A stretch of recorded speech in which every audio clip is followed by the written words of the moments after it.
Shalom, selamat pagi Bapak Ibu Saudara yang dikasihi Tuhan. Kembali kita bertemu, masih tetap dalam online di rumah masing-masing. Mari kita siapkan hati kita bersama-sama dengan segenap hati. Kita mau naikkan syukur kita kepada Tuhan. Kita percaya ketika kita beribadah dengan sungguh kepada Tuhan, Tuhan hadir melawat kita di setiap rumah-rumah, amin. Kita siapkan hati kita untuk memuji nama Tuhan. Kita akan berdoa bersama-sama. Terima kasih Bapa yang baik untuk kasih setiamu Tuhan, untuk penyertaan-Mu, untuk pemeliharaanmu Bapa. Kami boleh bangun dengan tubuh yang sehat. Terima kasih Tuhan atas kebaikan-Mu Tuhan. Pagi hari ini Bapa, kami siapkan hati kami, jiwa roh kami Bapa. Kami mau memuji nama-Mu Tuhan, Raja di atas segala Raja Tuhan. Dan kami akan menerima berkat dari firman-Mu Tuhan. Terima kasih Bapa yang baik, berkati ibadah kami dari awal pertengahan sampai akhirnya. Terima kasih Bapa, terima kasih. Hanya di dalam nama Tuhan Yesus, Juru Selamat kami sudah berdoa. Amin.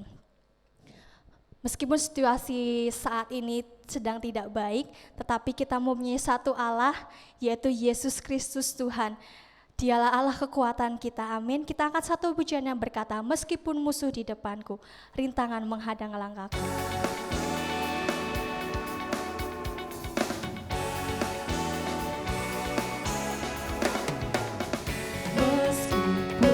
Musuh di depanku, rintangan menghadang langkahku. Ku tahu sungguh Engkau bersamaku, amin.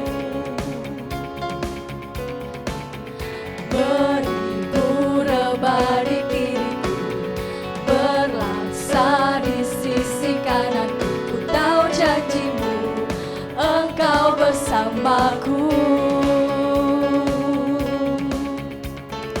Takkan pernah goyah keyakinanku pada diri-Mu, Yesus Tuhanku. Tiada yang seperti diri-Mu, Kaulah kuatku, kebanggaanku, gunung batu dan keselamatanku. Kuat tangan-Mu, perlindunganku, Kaulah Allah sumber kemenanganku. Meskipun musuh di depanku, rintangan menghadang langkahku. Ku tahu sungguh Engkau bersamaku. Beribu rebah di kiriku, berlaksa di sisi kananku. Ku tahu janji-Mu, Engkau bersamaku.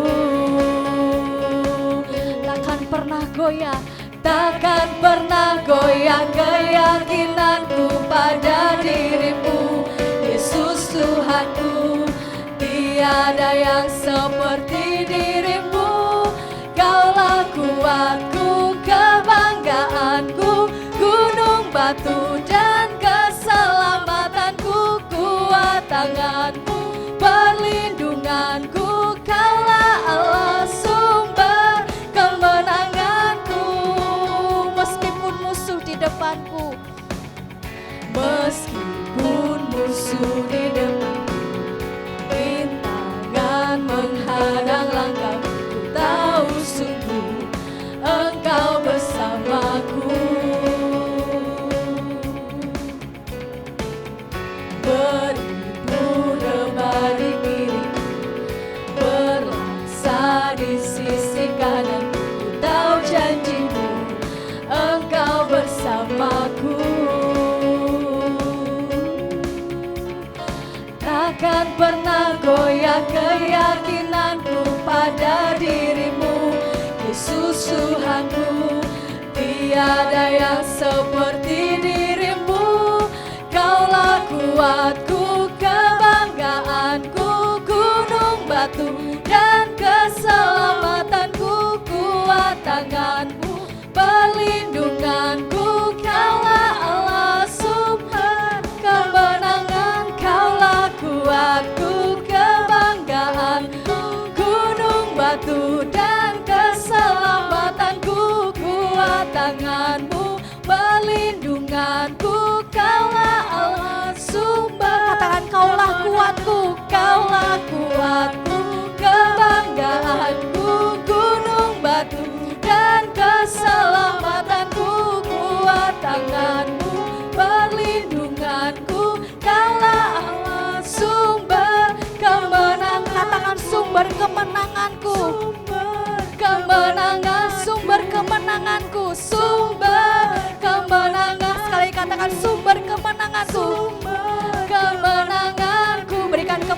yang terbaik hanya bagi Dia. Haleluya. Kita siapkan hati kita untuk mendengarkan firman Tuhan. Mungkin di antara Bapak Ibu Saudara sekalian saat ini sedang mengalami kondisi yang tidak baik, yang ada di rumah atau yang ada di rumah sakit, tapi kita mau percaya sama-sama kita mempunyai Allah yang ajaib. Yesus Tuhan adalah kekuatan kita. Kita mau berseru, kita mau berharap sepenuh kepada Tuhan. Kita mau angkat satu pujian yang berkata, kekuatan di hidupku ku dapat dalam Yesus.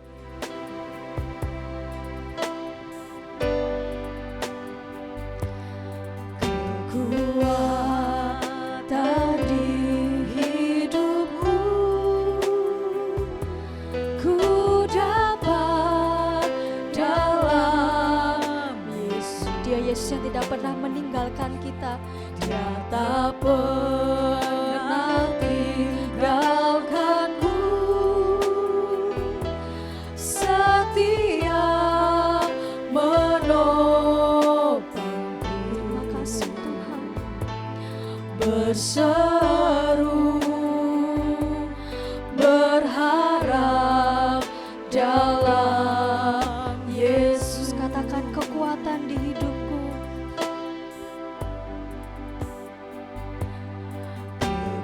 Kekuatan di hidupku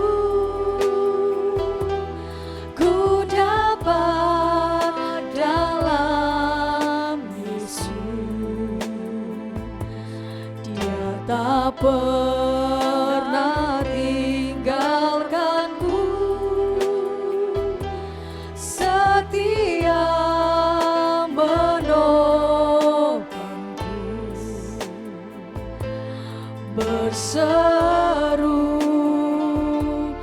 berharap dalam Yesus. Angkat tanganmu, katakan ajaib Kau Tuhan. Ajaib Kau Tuhan, penuh kuasa, sanggup pulihkan keadaanku dalam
berkuasa,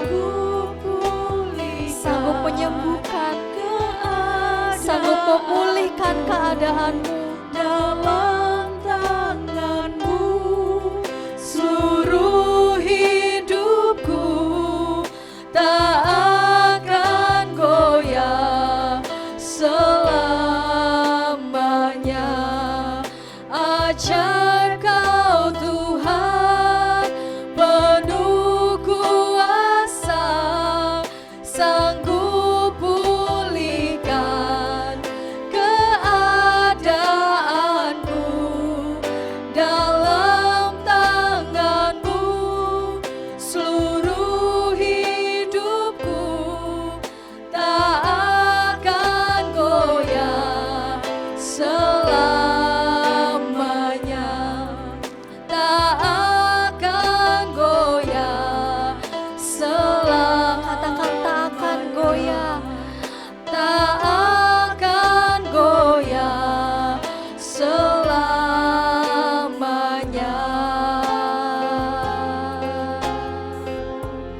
kami percaya Tuhan, Engkaulah kekuatan kami Tuhan. Kami percaya Tuhan, Engkaulah sumber segala-galanya Tuhan. Engkaulah pemilik hidup kami Tuhan. Engkaulah pengharapan kami Bapa. Terima kasih Bapa yang baik, terima kasih Tuhan Yesus. Biarlah setiap pujian yang kami naikkan Tuhan, itu semua boleh menyenangkan hati Engkau Tuhan, Raja di atas segala raja Tuhan. Dan pagi hari ini kami siapkan hati kami buka hati kami Tuhan. Engkau isi dengan firman-Mu Tuhan. Berfirmanlah Tuhan dan kami siap mendengarkan. Hanya di dalam nama Tuhan Yesus Juru Selamat kami sudah berdoa. Haleluya, amin. Sebelum kita akan menerima berkat dari firman Tuhan, kita akan baca di dalam Wahyu pasal yang pertama ayat yang ketiga. 1, 2, 3. Berbahagialah ia yang membacakan dan mereka yang mendengarkan kata-kata nubuat ini dan yang menuruti apa yang ada tertulis di dalamnya, sebab waktunya sudah dekat. Amin. Waktu dan tempat saya persilahkan.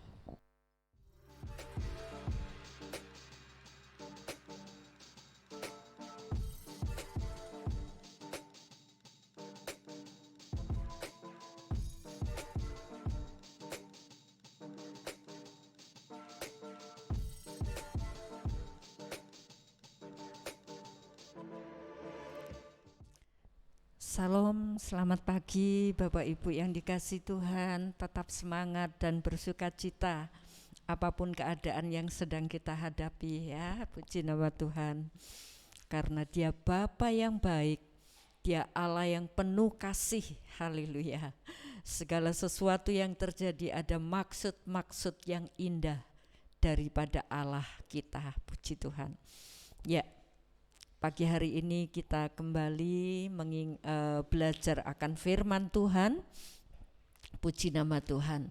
Kalau minggu lalu kita belajar tentang situasi yang darurat ya, semua bingung, mendadak apa yang harus kita perbuat ya. Dan kita akan menyikapi situasi yang darurat itu dengan apa? Merendahkan diri di hadapan Tuhan. Puji nama Tuhan.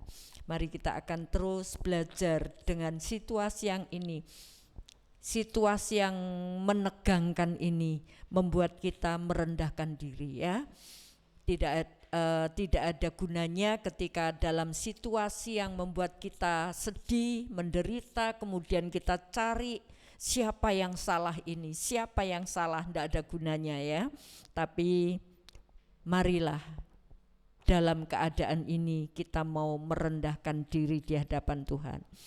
Mari kita akan baca dari ayat yang pertama, rendahkanlah diri di hadapan Tuhan ya. Dari 1 Petrus 5 ayat yang ke-6. Kalau sudah menemukan, kita akan berdiri bersama-sama. 1 Petrus pasal 5 ayat yang ke-6.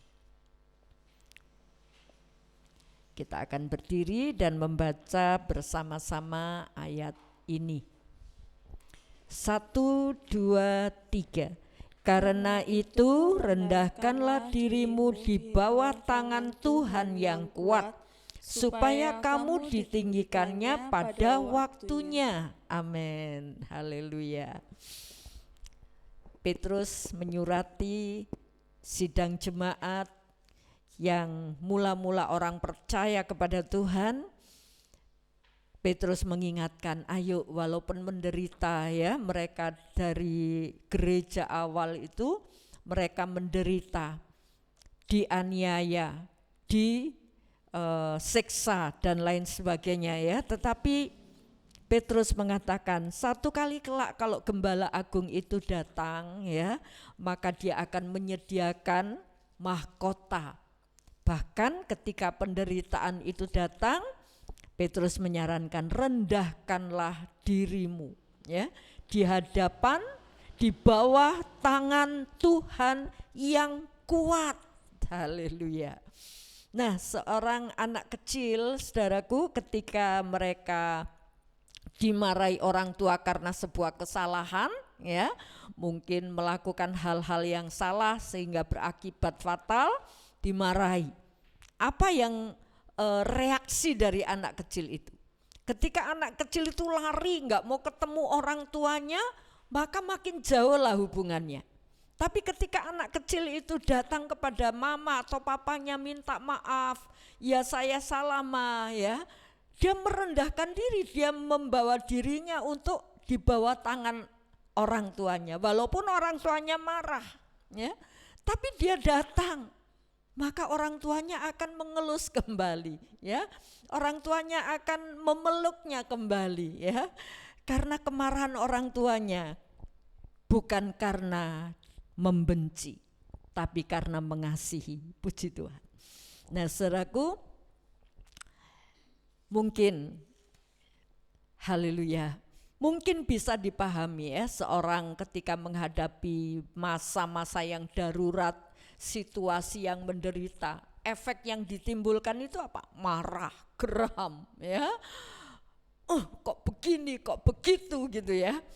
Aduh, ini kenapa sih kok terjadi ya? Penyakit datang, income berkurang ya, belum lagi anak-anak membutuhkan ini, membutuhkan itu. Waduh, keadaan yang menegangkan. Bisa dipahami ketika seseorang mungkin menjadi marah, mungkin menjadi emosi dan lain sebagainya ya. Namun saudaraku, geram dan lain sebagainya. Tapi saudaraku, bagi orang yang percaya Tuhan, keadaan situasi yang datang menimpa, ayo kita belajar merendahkan diri ya, merendahkan diri. Dan ketika kita marah, geram atau emosi ya, nggak ada gunanya juga ya, nggak ada gunanya juga, puji nama Tuhan. Tapi bagi orang yang percaya Tuhan, kita mau merendahkan diri kepada Tuhan. Kadang-kadang orang ketika menghadapi penderitaan bertubi-tubi menyalahkan Tuhan. Seperti istri Ayub, ngapain kamu masih beribadah kepada Tuhan? Buat apa? Ya, menyalahkan Tuhan. Keadaan ini seperti ini kok kamu masih berbakti, buat apa? Itu pun gak ada gunanya ya, puji nama Tuhan. Nah saudaraku, bagaimana kita menyikapi masa-masa yang sukar, menyikapi masa-masa yang sulit atau keadaan yang darurat? Apa sikap kita? Kita melihat beberapa contoh situasi yang menimpa sebuah negara, sebuah negeri, waktu itu bangsa Israel ya, situasi yang menimpa, bahkan mungkin bisa disebut kesukaran dalam sebuah negara ya. Nah, pemerintahannya apa yang diperbuat? Kita membaca dari 1 Raja-Raja 18 ayat yang ke-17. Segera sesudah. Ya, silakan. Segera sesudah Ahab melihat Elia, ia berkata kepadanya, "Engkaukah itu yang mencelakakan Israel?" Ya. Lihat saudaraku. Ini Raja Ahab ya. Bentar, saya belum menemukan. Raja Ahab. Siapa Ahab itu? Ahab itu Raja Israel ya. Ketika Ahab ini memerintah, dia tidak berbakti kepada Tuhan. Dia malah menyembah Baal ya. Bahkan dia menikah dengan seorang wanita Isabel, penyembah Baal juga. Wah, klop. klub ya. Ahab orang Israel yang harusnya menyembah Allah, tapi dia menyembah Baal. Bapak Ibu bisa baca itu di 1 Raja-Raja 16 ya. 1 Raja-Raja 16 ayat 29 dan seterusnya. Di situ dijelaskan Ahab menyembah Baal yang harusnya dia menyembah Tuhan Allah Israel. Nah, menikah dengan Isabel. Nah, kemudian saudaraku mereka memelihara Nabi Baal saja 450, Nabi Aseranya 400, 850 nabi-nabi Baal, ya, nabi-nabi Asera, dewa-dewa. Nabi Tuhannya enggak tertulis bagaimana nasib mereka. Masihkah dibutuhkan bagi bangsa itu? Enggak. Ya. Nah, oleh sebab itu Tuhan menurunkan satu tulah, apa itu? Kelaparan. Dan Elia menegur kepada Ahab. Tidak akan ada hujan atau embun, bayangkan saudaraku. Tidak ada hujan, tidak ada embun selama 3 tahun. Dan Ahab diberi peringatan itu, dia tetap menyembah Baal. Dia tetap tidak mengubah pola hidupnya atau menyadari, oh iya ya, ini kelaparan terjadi karena saya keliru bertindak, karena saya berdosa di hadapan Tuhan. Banyak kali orang ketika mengundurkan diri daripada Tuhan, ketika tertimpa murka, dia cuma marah, ya. Dia tidak menyadari apa yang menjadi kekeliruannya. Dan setelah sampai masa 3 tahun berjalan, saudaraku, 3 tahun berjalan, Ahab bingung, gak ada air di negeri itu. Sampai dia bersama Obadja mencari mata air, ya. Dan ketika mencari mata air enggak nemu, ya. Kemudian Tuhan berfirman kepada Elia, Elia jumpai Ahab, ya. Temui Ahab, dan ketika ketemu dengan Ahab, kemudian Ahab bertanya, ya. Ahab bilang di 1 Raja-Raja 18 yang sudah kita baca tadi, engkaukah Elia, ya, ayat 17 ya. Segera sesudah Ahab melihat Elia, dia katakan, engkaukah itu yang mencelakakan Israel. Jadi dia menganggap kelaparan atau menganggap masa kekeringan, ya, enggak turun hujan itu karena Elia. Jadi dia mempersalahkan Elia. Kekeringan ini terjadi oleh karena Elia.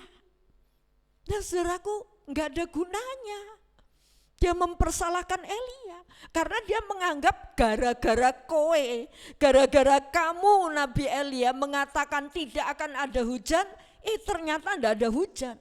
Gara-gara kamu ngomong untuk tidak turun hujan, enggak ngomong menurunkan berkat. Loh, kenapa Elia ngomong begitu? Karena melihat kebebalan pemerintahan Ahab, ya, kejahatan pemerintahan Ahab. Sampai Elia diperintahkan Tuhan, apa yang dikatakan Elia tentu bukan dari dirinya. Itu diperintah oleh Tuhan. Tidak akan ada embun atau hujan. Nah, saudaraku, kemudian ketika 3 tahun berjalan Ahab kelabaan. Ini tidak ada air, ini bagaimana? Dia mencari mata air, enggak nemu. Yang ketemu Elia. Dan Tuhan berkata, kamu temui Ahab, karena aku akan menurunkan hujan.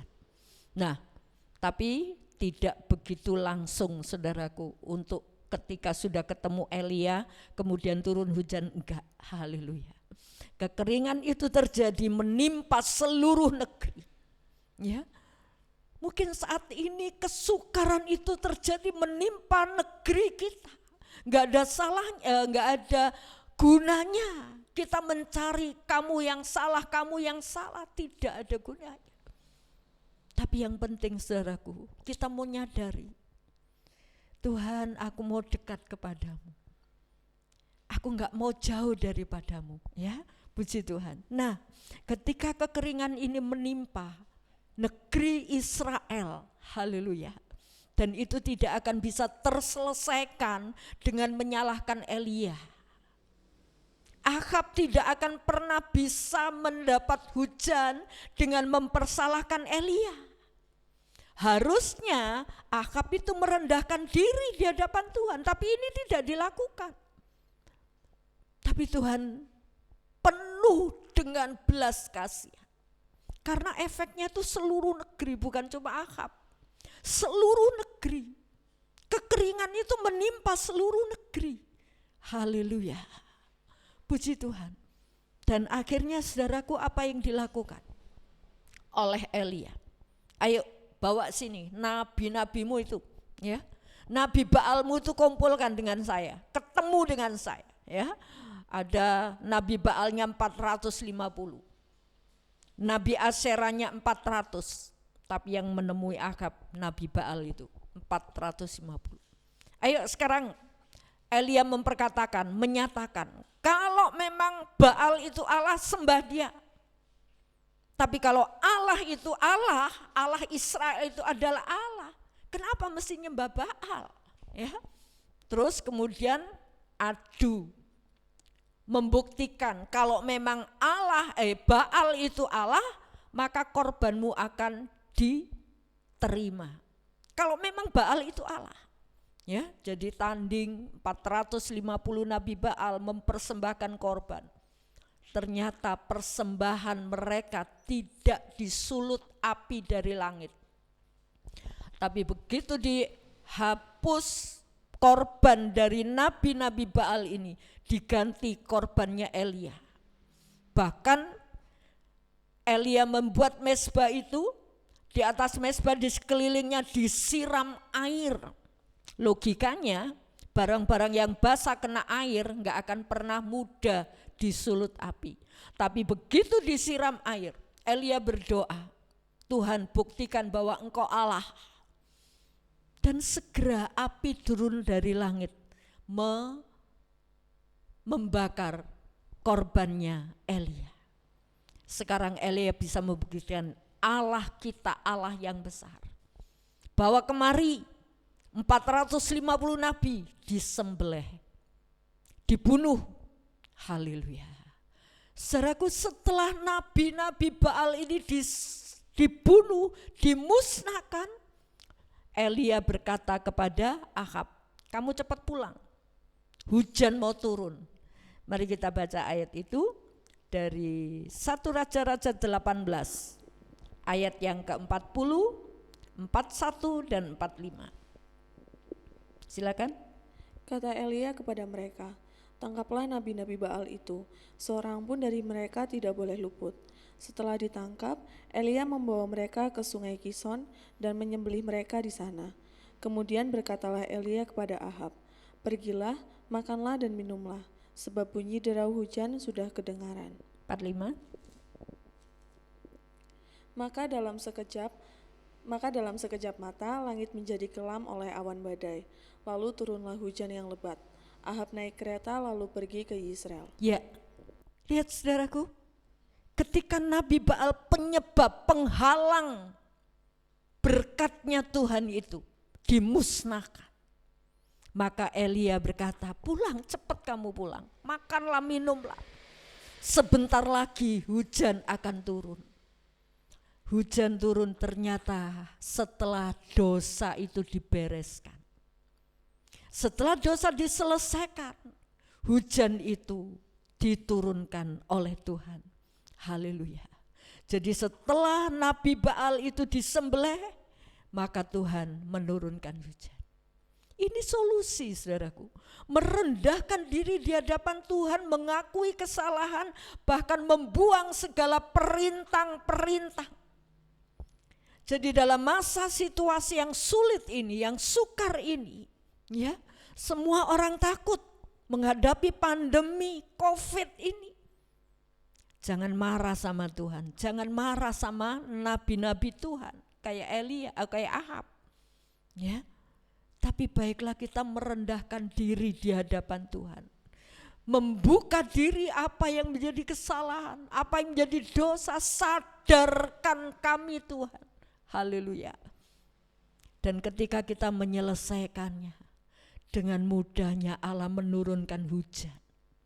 Dengan mudahnya Allah memberikan pertolongan. Haleluya. Puji nama Tuhan.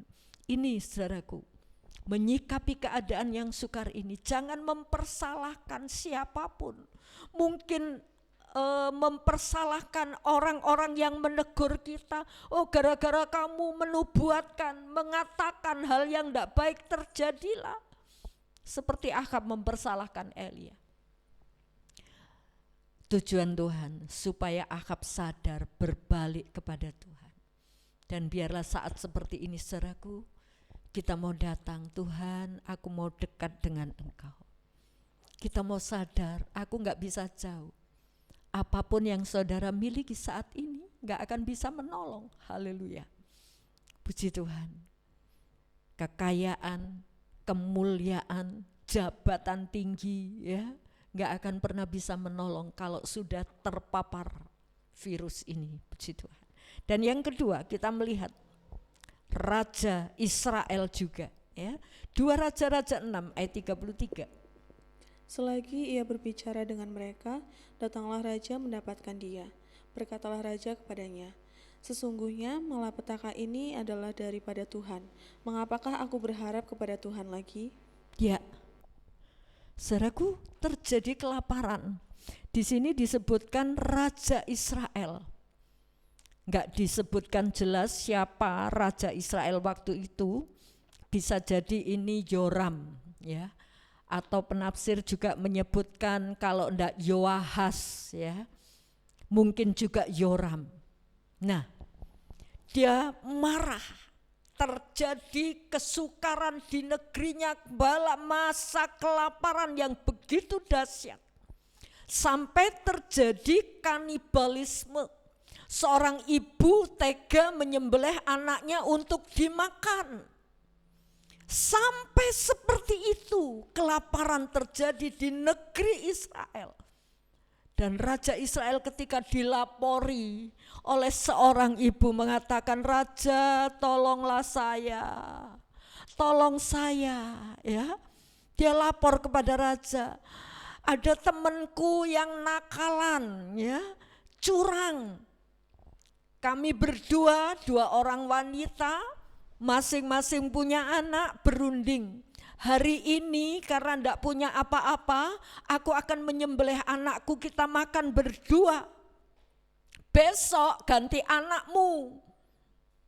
Tapi temannya yang satu gantian anaknya yang harus disembelih, tapi dia nggak mau. Nah, dia lapor kepada raja. Sampai raja bilang, kalau Tuhan nggak menolong kamu, aku juga nggak bisa nolong. Tapi kenapa raja ini tidak menyadari? Nah, kelaparan ini terjadi karena apa, saudaraku? Kelaparan ini terjadi karena musuh menyerang, musuh mengepung kota itu, sehingga kota itu seperti lockdown ya, nggak bisa berhubungan dengan luar, nggak bisa berdagang, nggak bisa melakukan gerak apapun. Nah, kemudian raja ini bala kelaparan, masa kelaparan terjadi di negeri itu karena musuh mengepung. Lah sing disalahke kok Elisa. Kenapa Elisa disalahkan? Karena yang mengepung ini adalah tentara Aram, pasukan-pasukan Aram. Karena 20 tahun yang lalu Aram ini menyerang Israel ya. Ketika menyerang Israel kemudian singkat ceritanya, Elisa bisa membawa pasukan Aram ini dalam keadaan buta karena Elisa minta butakanlah mata mereka. Nah, dibutakan, dituntun sama Elisa. Ayo tak antar kamu ya, tak antar kamu ke tempat Elisa karena mereka sedang mencari Elisa untuk membunuh Elisa. Nah, kemudian ayo tak antar kamu ke tempat yang namanya Elisa, padahal itu Elisa sendiri yang bicara. Nah, ternyata mereka diantar kepada Raja Israel. Setelah sampai kepada Raja Israel, Elisa berdoa, bukakan mata mereka. Nah, setelah mata mereka terbuka, Raja Israel bilang, sebaiknya aku bunuhkah mereka? Ya Bapak, ya tanya kepada Elisa. Pak Nabi, apakah mereka akan saya bunuh? Ya. Terus Elisa bilang, apakah kamu memang sudah biasa begitu? Kalau ada musuhmu datang kemudian kamu membunuh, jangan. Ya, kamu kasih dia makan, kamu kasih dia minum. Nah, setelah dikasih makan, kasih minum, mereka celilian, nggak jadi menyerang. Ya, pasukan Aram ini kemudian balik dan akhirnya terjadilah mereka pasukan Aram ini tidak lagi menyerang. Setelah lewat 20 tahun, pasukan Aram datang lagi menyerang. Nah ini loh, masih ingat, Raja Israel itu masih ingat, oh ini gara-gara Elisa ini. Dulu nek tak bunuh wes kalah itu. Tapi kenapa dikasih makan? Sampai mereka masih hidup, sekarang nyerang lagi. Nah setelah menyerang lagi, terjadilah kelaparan yang begitu hebat di negeri Israel itu. Nah karena kelaparan hebat, Raja Israel ini menyalahkan Elisa. Ya. Kemudian Raja Israel berniat, aku mau ke rumah Elisa untuk membunuh Elisa karena kelaparan yang dahsyat ini. Haleluya. Nah saudaraku, ketika dia datang kepada Elisa, Elisa sudah tahu ya, di rumah Elisa depannya itu ada orang sedang duduk-duduk, dikasih tahu, awas, hati-hati, ada orang si pembunuh itu sudah datang ya. Elisa sudah nyandak, oh ini ada pembunuh mau datang, Raja Israel. Nah setelah sampai di situ saudaraku, Elisa berkata, si raja itu berkata di ayat 33 tadi yang sudah kita baca, selagi ia berbicara dengan mereka, datanglah raja mendapatkan dia. Berkatalah raja kepadanya, sesungguhnya malapetaka ini adalah daripada Tuhan. Mengapa aku berharap kepada Tuhan? Jadi artinya wis gak butuh Elisa lah. Ya, Elisa kan pembawa firman. Nah, enggak butuh Elisa. Selagi Elisa berbicara, awas ada pembunuh. Ternyata pembunuh itu datang, ayat 33. Selagi Elisa bicara, ternyata si pembunuh itu datang. Raja itu datang untuk membunuh Elisa. Dan kemudian dia berkata, malapetaka ini dari Tuhan. Sampai negeriku seperti ini karena Tuhan. Untuk apa saya berharap sama Tuhan? Kemudian Elisa berkata, tenang, besok hari begini akan terjadi kelimpahan. Sampai ajudan raja berkata, gak mungkin, gak mungkin ya. Elisa berkata, besok hari. Ketika raja itu mempersalahkan Elisa, mempersalahkan Tuhan, ngapain juga berharap sama Tuhan? Tetap saja kelaparan. Maka Elisa oleh perkataan Tuhan yang ada di mulutnya berkata, besok hari begini akan terjadi kelimpahan besar. Dan ternyata terjadi kelimpahan besar. Ya, Bapak Ibu bisa baca peristiwanya, kok bisa berbalik dari kelaparan sampai seorang ibu makan anaknya, kemudian berbalik dalam satu hari saja, terjadi kelimpahan, mujizat terjadi. Haleluya. Ternyata tentara Aram yang mengepung orang Israel mendengar berita, mendengar seolah-olah ada tentara yang sedang menyerang dia, kemudian mereka kabur, ya, meninggalkan barang-barangnya, dan barang-barang itulah yang bisa memberi kelimpahan bagi orang Israel. Luar biasa. Apa sih yang gak bisa dilakukan oleh Tuhan? Haleluya. Ketika seseorang marah sama Tuhan, ada firman yang mengatakan ada mujizat. Percaya enggak kamu? Ajudan raja enggak percaya, dan orang yang enggak percaya dia cuma melihat. Dan Elisa berkata, kalau kamu enggak percaya, kamu hanya bisa melihat, tapi kamu enggak menikmati. Dan ketika kelimpahan itu terjadi, orang berebut mengambil makanan yang ditinggalkan oleh tentara Aram itu. Tapi ajudan raja yang tidak percaya ini mati keinjak-injak orang karena gak percaya. Saudaraku, tetaplah percaya. Ketika kesukaran ini terjadi menimpa kita, selama ini bukan karena dosa kita. Yakinlah Allah sanggup membuat mujizat yang luar biasa. Dan ketika kita lepas dari musibah, ayo kita juga berdoa bagi mereka. Kita minta ampun buat bangsa ini, kita minta ampun buat mereka. Haleluya. Dan kita mendoakan bangsa ini, pemerintah yang sedang kewalahan mengatasi, para dokter, perawat, tenaga-tenaga kesehatan, bahkan tenaga yang penggali kubur. Kasihan mereka, tenaganya terkuras. Mari kita berdoa juga untuk mereka, saudaraku. Haleluya. Jangan gak mau tahu, kita gak bisa berbuat apa-apa. Kita bantu gali kubur juga gak bisa. Ya, tapi saudara bisa berdoa, minta kekuatan dari Tuhan untuk beliau-beliau. Haleluya. Jadi masa yang sukar, saudaraku. Gak ada gunanya ketika kita marah sama Tuhan. Wes, malapetaka ini datang dari Tuhan, diizinkan Tuhan, ngapain juga kita minta sama Tuhan, ngapain juga berdoa. Oh tidak, saudara, ya.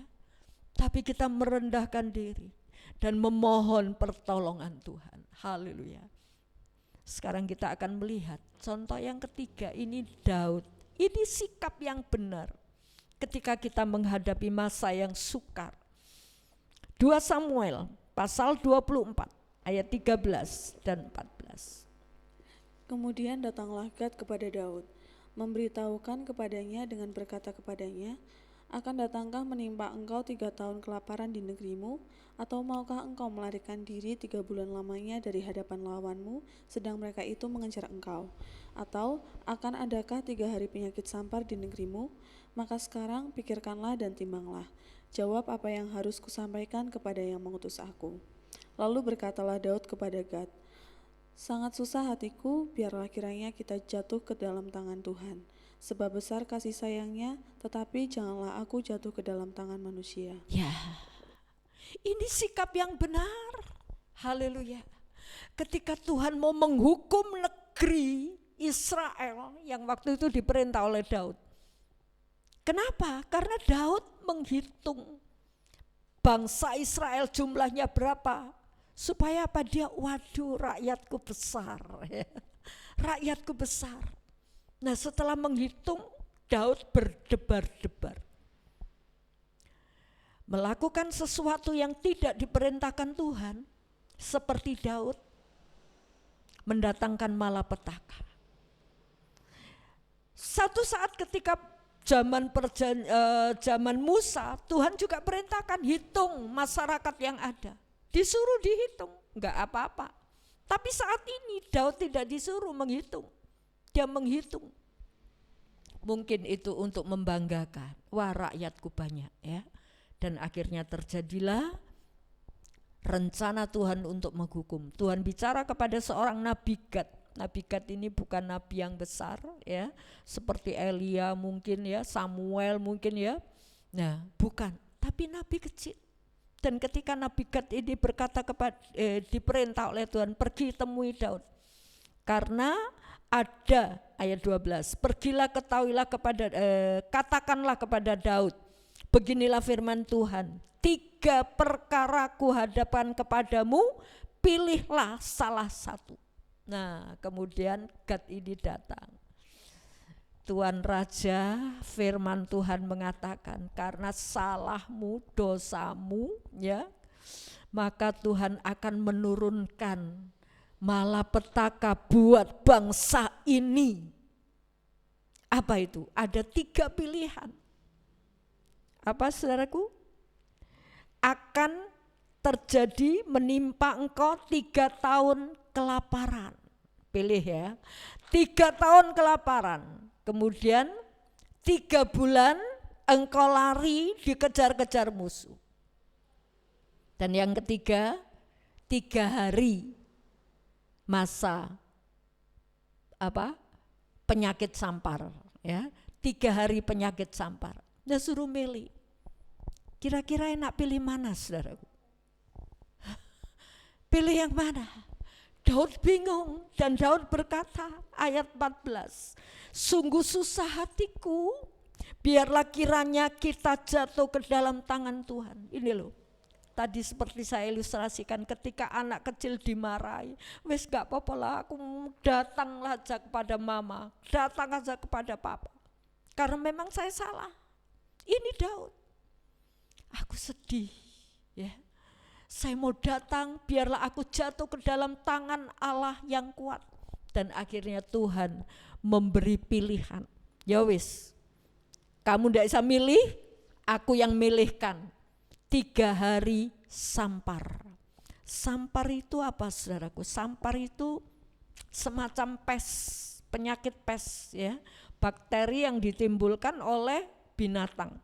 Dan bakteri ini kalau sudah menyerang paru-paru, ya sudah. Jadi ada 3 macam pes ini, kadang menyerang paru-paru, kadang menyerang darah ya. Darahnya bisa kena bakteri ini dan juga akan mengakibatkan kematian. Yang satunya kalau sudah menyerang kelenjar getah bening ya. Jadi saudaraku, pes ini membahayakan. Beberapa puluh tahun yang lalu, saudaraku, terjadi juga ini pes ya, menimpa di negeri kita juga ya, bahkan pandemi pes juga terjadi. Nah, saudaraku, ternyata sampar ini diberikan oleh Tuhan kepada bangsa Israel karena kesalahan seorang raja. Dan kemudian Daud diperintahkan oleh Nabi Gad. Ketika Daud ketika malaikat Tuhan itu datang untuk menghukum orang Israel dengan penyakit sampar ini, dalam beberapa waktu saudaraku terjadi 70.000 orang yang mati. Kematian massal. Sekarang ini kematian massal terjadi ya di berbagai daerah. Kedengaran orang meninggal itu sudah sepertinya enggak sudah biasa ya, enggak mengagetkan loh, paling gitu loh ya. Nah saudaraku, ini keadaan yang sedang menimpa orang Israel. Dan kemudian ketika malaikat itu datang untuk membunuh orang Israel, kemudian Daud melihat. Ketika malaikat itu dilihat oleh Daud, malaikat itu ada di atas tempatnya Arauna, tempat pengirikannya Arauna, orang Yebus ya. Nah, kemudian Daud melihat malaikat di situ dan kemudian atas nasihat dari Nabi Gad, kamu buat persembahan korban di tempat itu. Kemudian Daud mempersembahkan korban. Dia minta ampun, Tuhan, jangan sampai bangsa ini yang mati, yang Engkau hukum. Aku yang salah, Tuhan. Aku yang salah, baiklah aku saja yang dihukum. Ya, itu seruan Daud kepada Tuhan. Ini sikap yang benar, saudaraku. Ya, ketika menghadapi kesukaran, ini sikap yang benar, merendahkan diri di hadapan Tuhan. Dan membuka, iya aku memang salah, gak seperti Ahab, gak seperti Raja Israel. Wis buat apa juga berharap pada Tuhan, gak. Tapi Daud merendahkan diri, haleluya. Dan ketika dia mempersembahkan korban, dia datang. Daud merendahkan diri di hadapan Tuhan. Dia datang kepada Arauna, pemilik tempat di mana malaikat Tuhan ada di atasnya ya. Dan kemudian Daud minta, aku mau mempersembahkan korban di tempat ini. Arauna bilang, atau Arnon ya, nama lain dari Arauna itu Arnon. Oh wis monggo silakan ya, ini ada lembu, ini ada kayu-kayunya, dipakai saja untuk persembahan korban. Tapi Daud bilang enggak, aku mau membayar harganya. Aku mau membayar harganya di tempat ini. Aku mau mempersembahkan korban. Jadi saudaraku, sikap yang benar ketika kita menghadapi situasi darurat. Rendahkan dirimu, buka hatimu, akui segala dosa, kelemahan. Haleluya. Apapun yang sudah kita lakukan yang tidak berkenan di hadapan Allah, haleluya, Dia akan menolong. Dan kemudian lakukan mempersembahkan korban. Haleluya. Membuat mezbah, hubungan dengan Tuhan diperbaiki, ya. Bukan cuma bagaimana ya, tapi langkah awal ini. Miliki hubungan, perbaiki mezbah. Haleluya. Hubungan dengan Tuhan diperbaiki. Haleluya. Dan Tuhan akan menolong, menghentikan sampai Tuhan bilang, cukup malaikat, sudah. Jangan sampai ada orang yang mati lagi. Cukup. Haleluya. Mari saudaraku, hubungan saudara dengan Tuhan sangat menentukan, sangat memberi faedah, baik untuk dirimu, untuk keluargamu, untuk masyarakat yang ada, untuk gereja saudara-saudara seiman. Haleluya, puji nama Tuhan. Hamba-hamba Tuhan memiliki doa semua, di sini doa, di sini doa, di situ doa, ya, sampai kewalahan mau ikut yang mana ini. Nah, saudaraku, mari kita mau mempersembahkan korban, memperbaiki hubungan dengan Tuhan. Dan memperbaiki hubungan dengan Tuhan itu perlu membayar harga, ya. Jangan sampai kita enggak berani bayar harga demi hubungan dengan Tuhan. Apa yang harus kita bayar ketika kita mau berhubungan dengan Tuhan? Mungkin waktumu, tenagamu, haleluya. Bukan harta dunia yang Tuhan tuntut, hati. Yang Tuhan minta itu hati. Untuk kita bisa berhubungan dengan Allah. Haleluya, puji Tuhan. Mari saudaraku, kita berani membayar harga seperti Daud. Apapun. Aku mau mempersembahkan korban di tempat ini. Dan pada saat Salomo, saudaraku, Daud tetap aku ingin membangun bait suci di sini. Di tempat pengirikan Arauna itu. Akhirnya Salomo membuktikan niat hati Daud membuat bait Allah. Di tempat itu. Tempat pengirikan Arauna itu. Haleluya. Saudaraku, sampai dibangun oleh Salomo bait yang begitu megah, di mana Allah turun. Kebaktian perdana setelah bait itu berdiri, saudaraku, Allah turun. Awan itu turun meliputi imam-imam yang melayani. Jadi saudaraku, kita melihat di sini, ketika situasi dalam keadaan yang susah ini, kembali kita merendahkan diri, ya.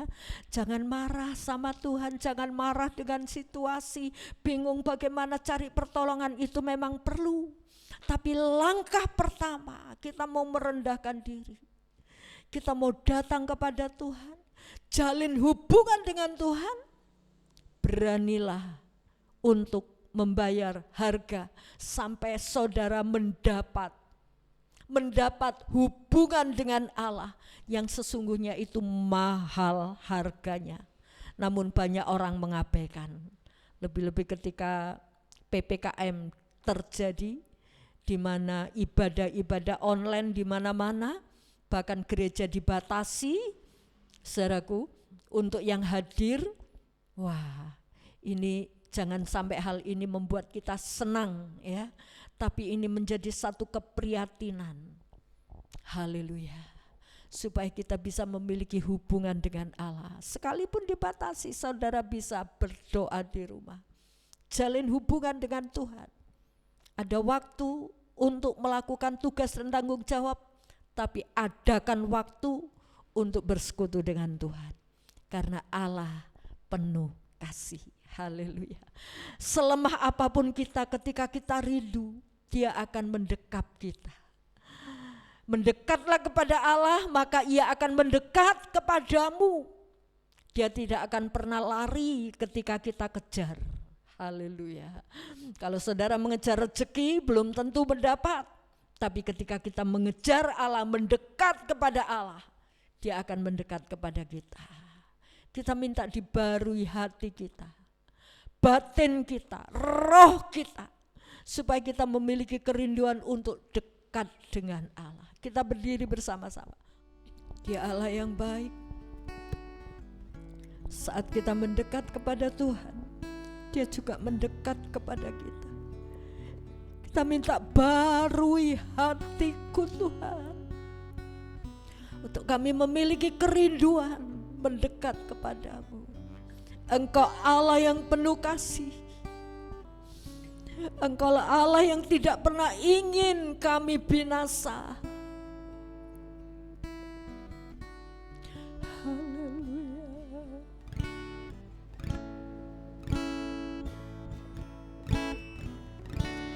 Ku datang Tuhan, barui hati. Kami datang Tuhan, barui hati umat-Mu. Di dalam Engkau anugerah mengalir,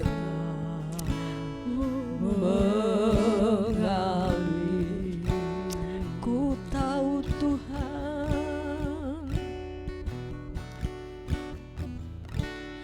ku tahu Tuhan, kelemahanku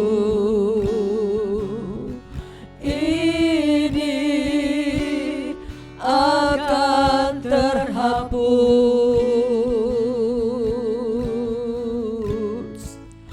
oleh kuasa kasih-Mu. Ya, terima kasih Tuhan. Kasih-Mu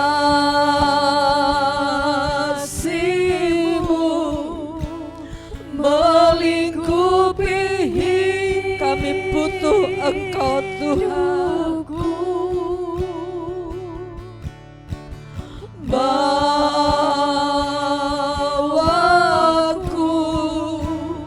dekat padamu.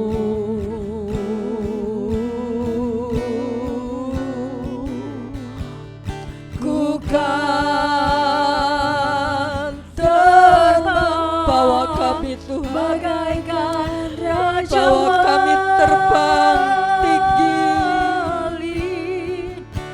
membubung denganmu.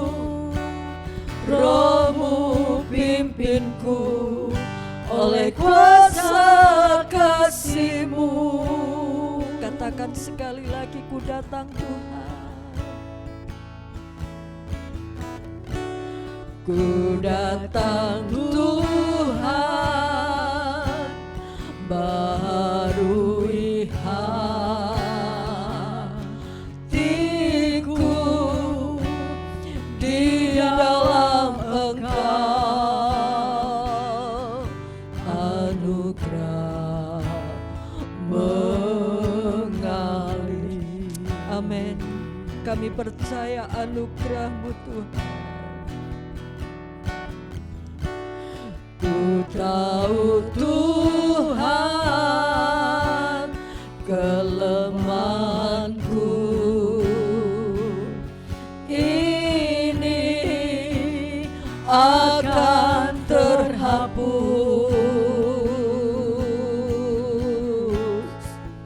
oleh kuasa kasih-Mu.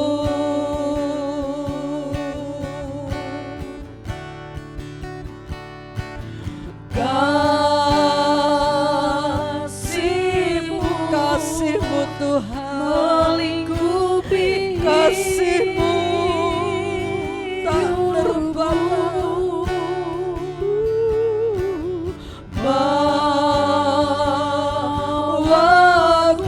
Bawa kami dekat, bawa kami mendekat Engkau Roh Kudus.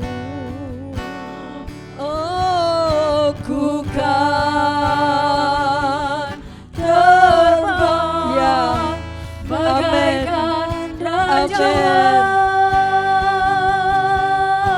wali, membubung denganmu. Roh-Mu pimpinku oleh kuasa kasih-Mu, kasih-Mu Tuhan.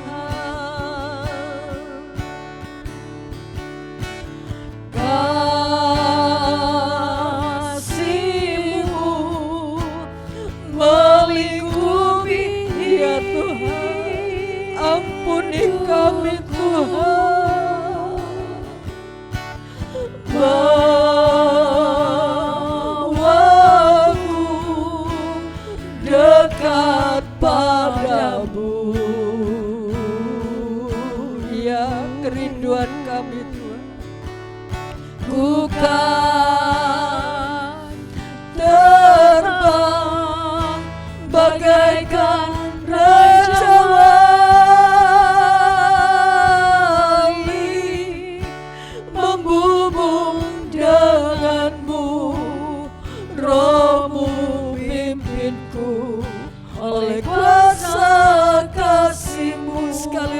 nyatakan kasih-Mu Tuhan.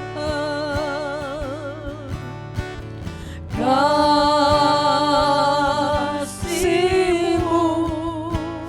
melingkupi hidupku, itu yang kami perlu Tuhan. Lingkupi kami dengan kasih-Mu padamu.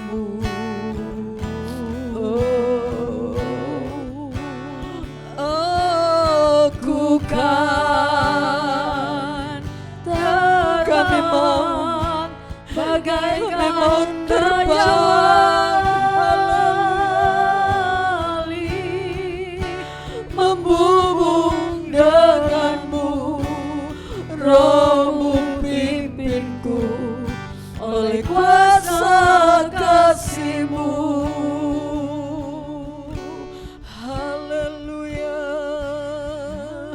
haleluya. Lingkupi kami dengan kasih-Mu Tuhan. Kami perlu Engkau Tuhan. Ampuni kami Tuhan. Ampuni kami Tuhan. Ampuni umat-Mu. Ampuni bangsa kami. Haleluya. Kami percaya kasih-Mu luar biasa. Kasih-Mu Tuhan. Biarlah kami jatuh di dalam tangan kasih Allah. Anugerah-Mu mengalir. Tuhan, ampuni kami. Sadarkan kami anak-anak-Mu Tuhan. Sadarkan kami akan setiap dosa dan kesalahan kami, untuk kami boleh lebih dekat kepadamu. Mari Tuhan, Engkau melawat, Engkau melawat. Dan biarlah kebenaran firman-Mu Engkau taruh dalam setiap hati kami, supaya di masa yang sukar ini kami boleh mendekat kepadamu. Terima kasih, terima kasih. Tidak ada yang sukar untuk Engkau kerjakan, memulihkan bangsa ini, memulihkan situasi yang darurat ini dengan kelimpahan anugerah-Mu. Terima kasih Bapa, terima kasih. Kami mengucap syukur. Dalam nama Tuhan Yesus Kristus kami sudah panjatkan doa kami. Bapa kami yang di sorga, dikuduskanlah nama-Mu, datanglah kerajaan-Mu, jadilah kehendak-Mu di bumi seperti di sorga. Berikanlah kami pada hari ini makanan kami yang secukupnya, dan ampunilah kami akan kesalahan kami, seperti kami juga mengampuni orang yang bersalah kepada kami. Dan janganlah membawa kami ke dalam pencobaan, tetapi lepaskanlah kami daripada yang jahat. Karena Engkaulah yang punya kerajaan dan kuasa dan kemuliaan sampai selama-lamanya. Amin. Ibadah sampai di sini. Puji nama Tuhan, saudaraku. Ya, ibadah minggu depan masih online, saudara, ya. Kita harap supaya semua ini boleh segera diselesaikan oleh Tuhan, segera diredakan, dan kita boleh ibadah kembali di gereja, ya. Puji Tuhan. Ya, hari Selasa masih tetap dengan doa jam 9 sampai jam 1, kemudian sorenya dengan Zoom, doa bersama-sama dipimpin oleh Cici Analita, ya. Puji Tuhan. Selamat ulang tahun untuk Bapak Wija Anggara Seta 28, ya. 28 Juli, dan kemudian Bapak Antok Kristanto tanggal 31 Juli. Puji Tuhan, Tuhan sudah memberkati.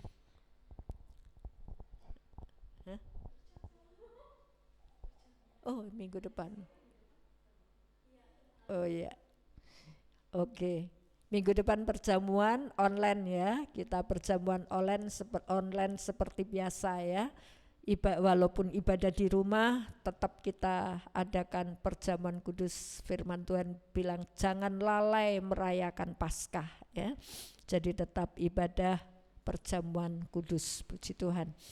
Baik, mari kita akan berdiri bersama-sama untuk menerima berdoa, memohon berkat daripada Allah. Mari kita berdiri. Segala puji, hormat, kemuliaan bagi Engkau Bapa.